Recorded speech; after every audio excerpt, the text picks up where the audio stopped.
tuduh sahabat buat bid'ah. Padahal takkanlah macam tu. Kita kena sangka baiklah sikit kalau tak tahu pun.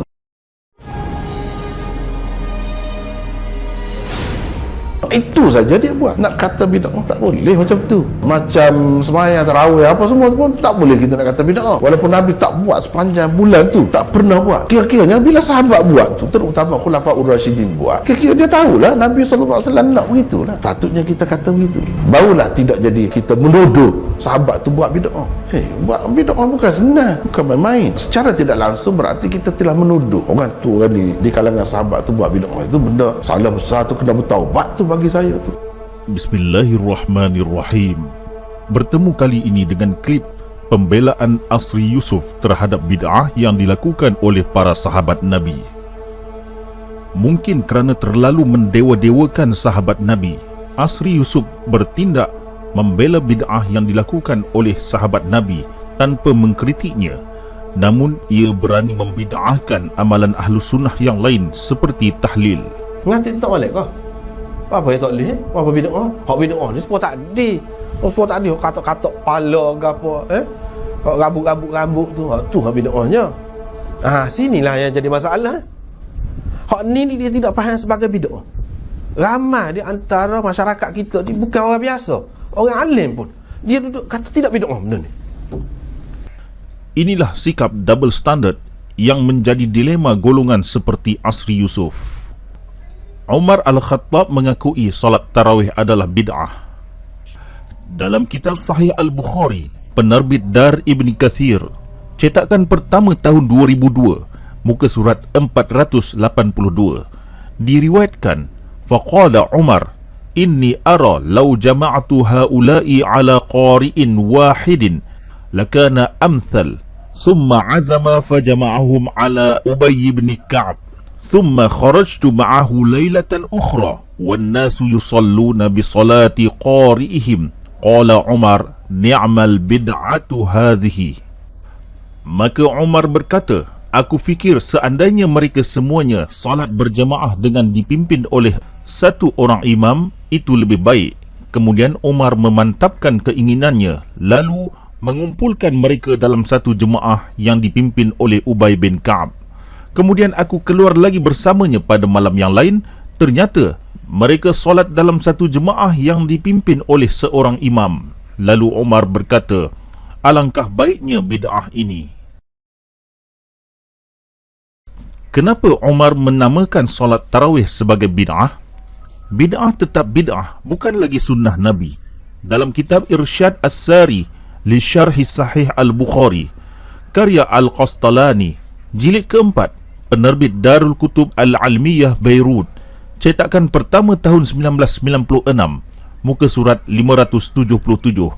Pengarang menulis, qala Umar, lamma ra'ahum ni'mal bid'ah hadhihi, sammaha bid'ah li'annahu sallallahu alaihi wa alihi wasallam lam yasunna lahumul ijtima' laha wala kanat fi zamani as-siddiq wala awwalil lail wala kulli laylah wala hadzal adad.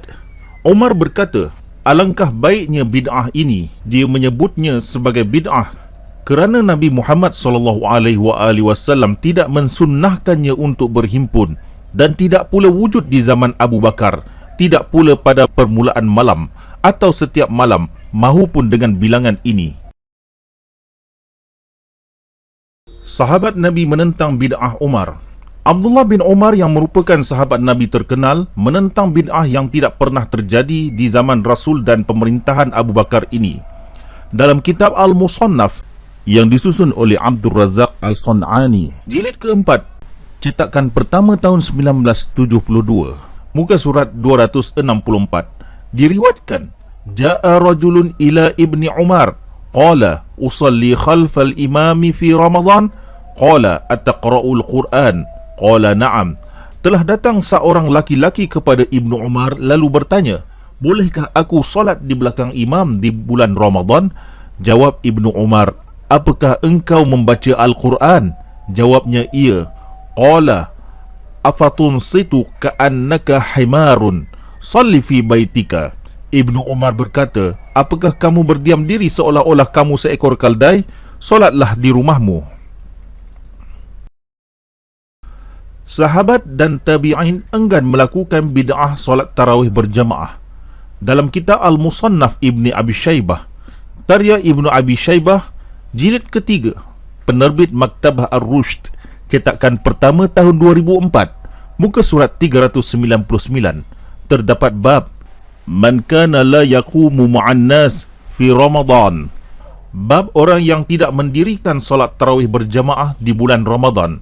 Dalam bab ini, pengarang menukilkan riwayat-riwayat beberapa orang sahabat dan tabi'in yang enggan menuruti bid'ah Umar Al-Khattab tersebut. Penyesalan sahabat Nabi kerana bid'ah. Teladan yang patut kita ambil ialah mengakui bid'ah sebagai bid'ah. Dalam kitab Sahih Al-Bukhari, penerbit yang sama, muka surat 1025, diriwayatkan Anil Ala ibni Musayyab an abihi qala laqitul Bara' ibn al-Azib faqultu tuba laka sahibta an-nabiy sallallahu alaihi wa alihi wasallam wa bay'atahu tahta asy-syajarah.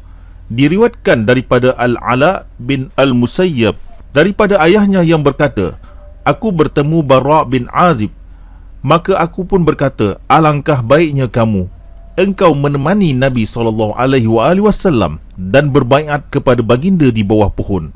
Faqala ya ibna akhi anta la tadri ma ahdathna ba'dahu.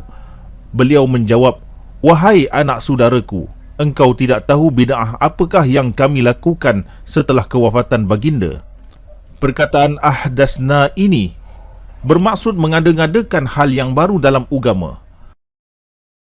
Dalam kitab Musnad Ahmad, susunan Ahmad bin Hanbal, jilid ke-28, penerbit Muassasah Ar-Risalah, cetakan pertama tahun 1999, muka surat 373, diriwayatkan Nabi SAW bersabda, wa iyyakum wa muhdatsatil umur fa inna kulla muhdatsatin bid'ah wa inna kulla bid'atin dalalah.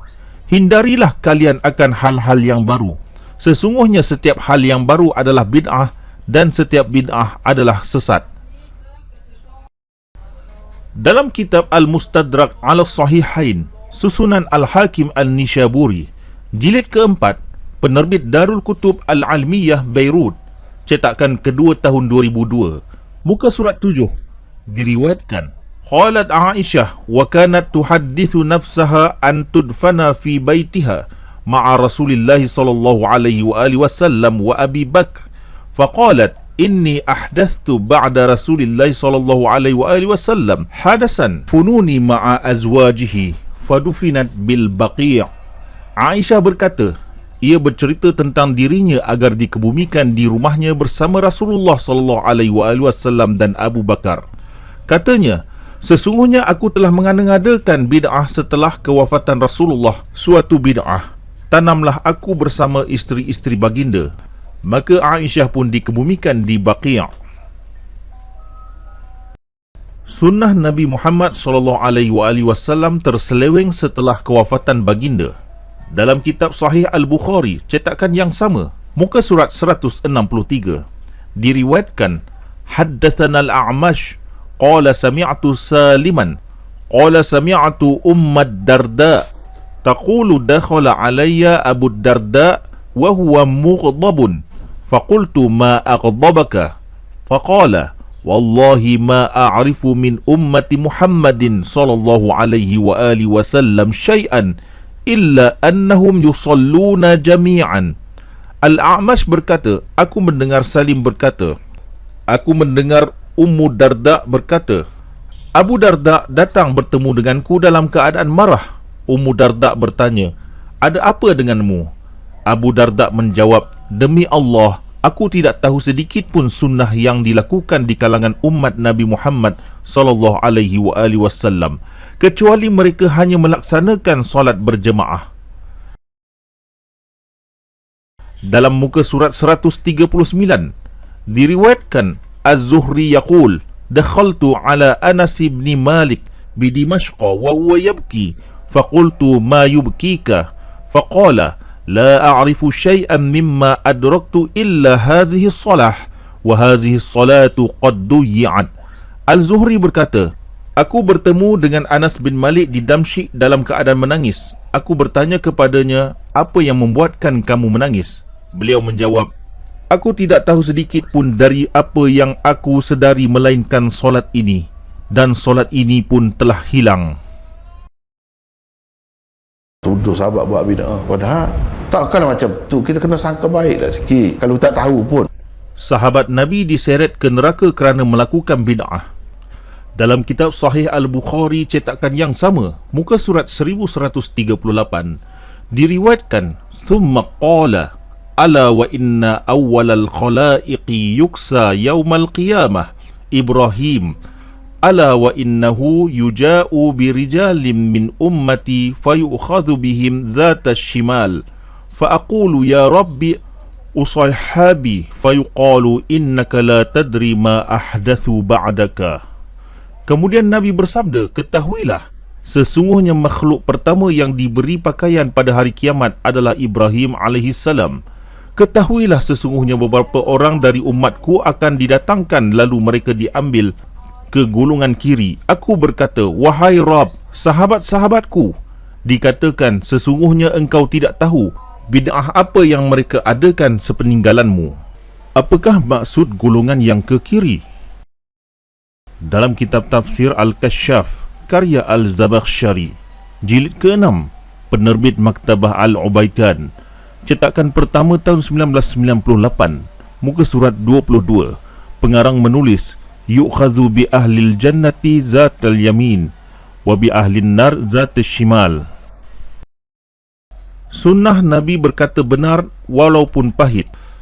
Dalam kitab Sunan Al-Kubra, susunan Imam Al-Baihaqi, jilid ke-10, penerbit Darul Kutub Al-Almiyah, Beirut, cetakan ketiga tahun 2003, muka surat 155, Nabi SAW bersabda, wa amarani an aqula al-haqqa wa in kana murran. Allah memerintahkan aku supaya berkata yang benar walaupun pahit. Justru itu, Asri Yusuf sepatutnya mengikuti sunnah Nabi ini, iaitu berkata benar. Ini disebabkan berkata yang benar dapat memberikan tauladan kepada manusia tentang perbuatan bid'ah tanpa pilih kasih. Kesimpulannya, bid'ah adalah perbuatan yang tercela dalam Islam dan riwayat Ahlu Sunnah mengancam pelakunya dengan azab, tidak kira walaupun ia dilakukan oleh para sahabat Nabi. Asri Yusuf sepatutnya mengakui para sahabat Nabi telah mengadakan bid'ah walaupun pahit, kerana ia menjadi tauladan kepada umat, bukan ikutan.